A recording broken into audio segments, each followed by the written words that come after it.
Bonjour les amis. L'avancée au fur et à mesure de la saison. Les Harley sont enfin arrivés. Alors pas toutes malheureusement, puisque comme certains le savent, ceux qui suivent les lives le jeudi, ma troisième, la Panamérica, elle était cassée lors du Biker Festival. Donc cette année-ci, on doit dire que les constructeurs ont vachement payé pour cette journée.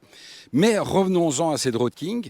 C'est vrai que lorsque j'ai découvert cette moto, je me suis dit, c'est quand même une très très très belle Harley Davidson, surtout dans cette version black, avec le moteur noir, avec vraiment cette ligne super sympa. Alors, on imagine bien que, ce superbe phare avant caréné, etc., il manque un petit quelque chose ici. Oui. Alors, je ne vais pas vous cacher que c'est une moto sur laquelle vous allez rarement dépasser les 100 km/h, peut-être les 120 à la limite, mais c'est vrai qu'on prend le vent d'une manière hallucinante.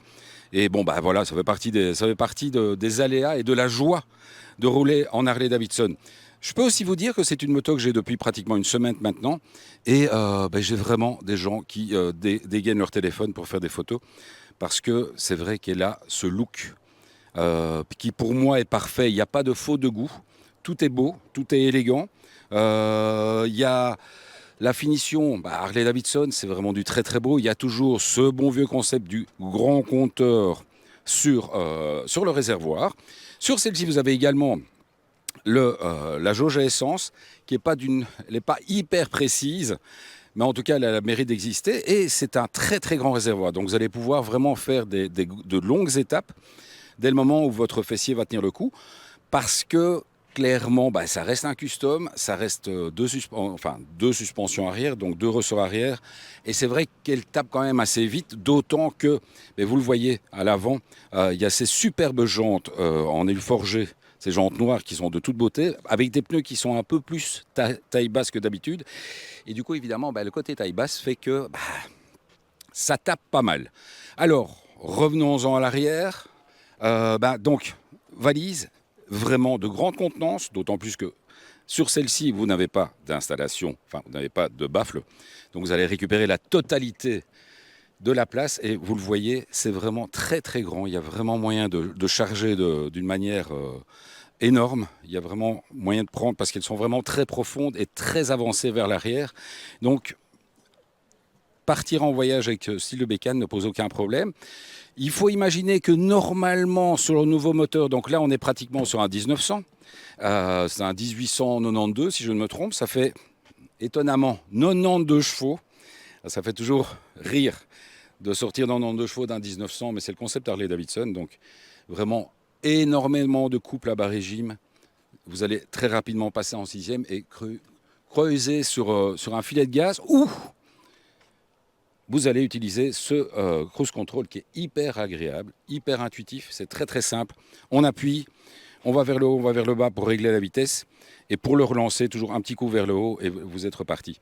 Alors, dernier détail que l'on ne trouve plus que sur les Harley Davidson, effectivement, c'est clignotant à gauche et à droite. Donc, ils sont automatiques, ils fonctionnent vraiment bien. Donc, vous allez vraiment pouvoir mettre un petit coup, tac, pour aller à gauche, un petit coup pour aller à droite. Et c'est vraiment super pratique. Et chose qui a évolué quand même ces dernières années, c'est que maintenant, vous avez le warning, donc les 4 clignotants, qui sont séparés du reste. Pour le reste, on reste sur les anciens systèmes. Donc, vous avez un keyless, mais le keyless, vous allez devoir toujours l'avoir en poche, puisque pour bloquer la direction, vous allez devoir vous servir de la clé. À côté de ça, c'est très joli, mais c'est vrai qu'ils auraient pu, tant qu'ils y étaient à mettre une clé, ils auraient pu faire un bouchon de réservoir à clé également. Parce que vous savez qu'à l'heure actuelle, l'essence coûte tellement cher que vous risquez quand même toujours de vous retrouver. Il y a toujours quelqu'un qui risque de venir vous pomper le réservoir, c'est le cas de le dire. Pour le reste, je vous dis, pour le passager, donc on l'aura normalement en 2025. La selle plate.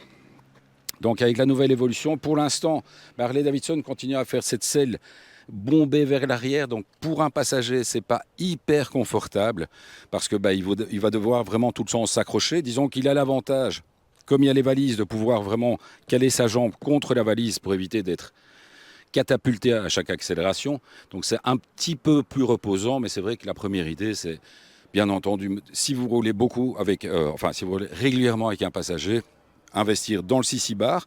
Aussi des choses qui ont bien évolué chez Harley-Davidson. Donc, vous avez vraiment ici maintenant, voilà, il y a deux petites languettes en caoutchouc qui vont vous permettre de mettre ou un top box ou le CC bar sans devoir faire de grands travaux sur la bécane, etc. Donc voilà. Et même chose ici. Donc il y a toujours ici le trou pour pouvoir mettre le dossier conducteur si vous voulez avoir un peu plus le côté confortable. Et dernière chose, je me suis posé la question pour ces deux autres petits trous que vous avez ici à droite et à gauche au-dessus des superbes feux et clignotants de la bécane. Eh ben, c'est pour évidemment installer les antennes si jamais vous mettez de la musique. Alors, vous le savez, vous l'avez beaucoup apprécié. On fait maintenant chaque fois, on fait les tests avec Nico, avec mon fils. Comme ça, lui peut aussi nous donner quelques petites appréciations. Donc, je te passe la parole, mon grand. Merci beaucoup. Et donc oui, effectivement, aujourd'hui, j'ai eu l'occasion d'essayer cette belle Harley. On a fait quelques virages, etc. avec tout le groupe, notamment du voyage qui est organisé en Suisse. La destination suisse, qui à l'heure actuelle est complet, qui plus est. Mais j'ai vraiment bien aimé cette Harley. Alors dans un premier temps, on va faire étape par étape. Le côté confort, il n'y a rien à faire. Moi qui viens de mon FZ1, vous le connaissez. On est sur quelque chose de beaucoup plus confortable, ça il n'y a pas photo. La position au niveau des bras, même en étant grand, on est vraiment sur une position à l'aise. Le fait d'avoir les pieds plats, etc. Voilà le côté Harley, on est détendu. Au niveau du virage, ça se laisse vraiment aller tout seul. Seul petit bémol, c'est qu'effectivement, dès qu'on attaque un petit peu, j'ai eu l'occasion de le faire tantôt, des petites étincelles à cause notamment de la béquille sur la gauche.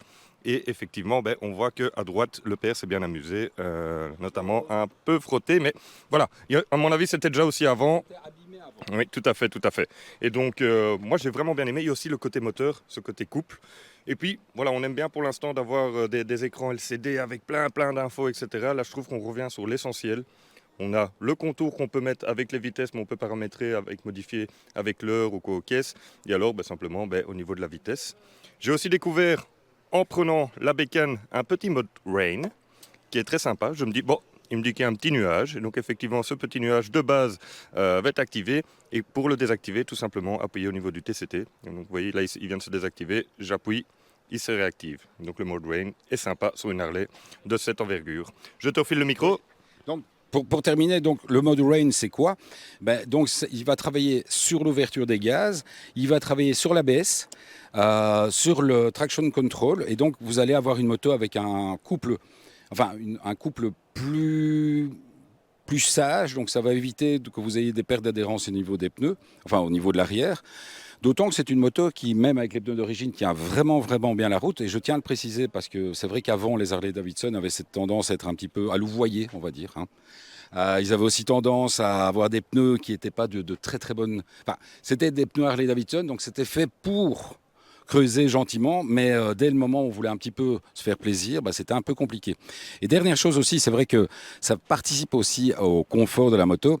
Les repose-pieds, donc les demi-lunes, sont montés aussi sur ressort. Donc vous avez vraiment un côté vraiment confortable.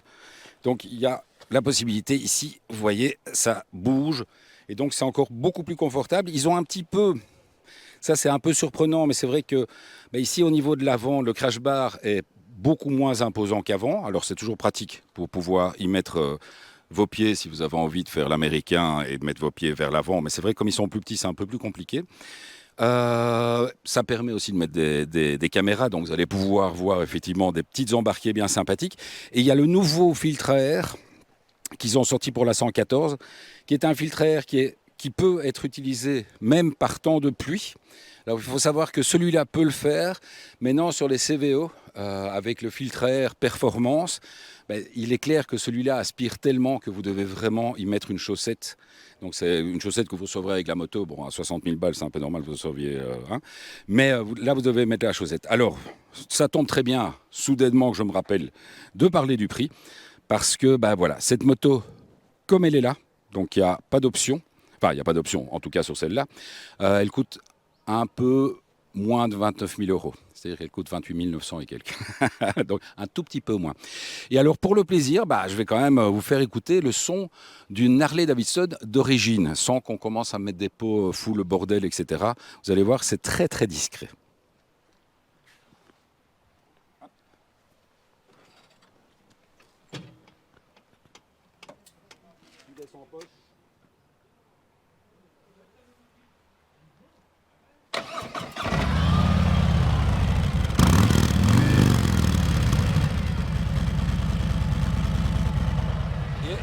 Et on garde bien entendu le passage avec la boîte qui va vous obliger à mettre des bottes.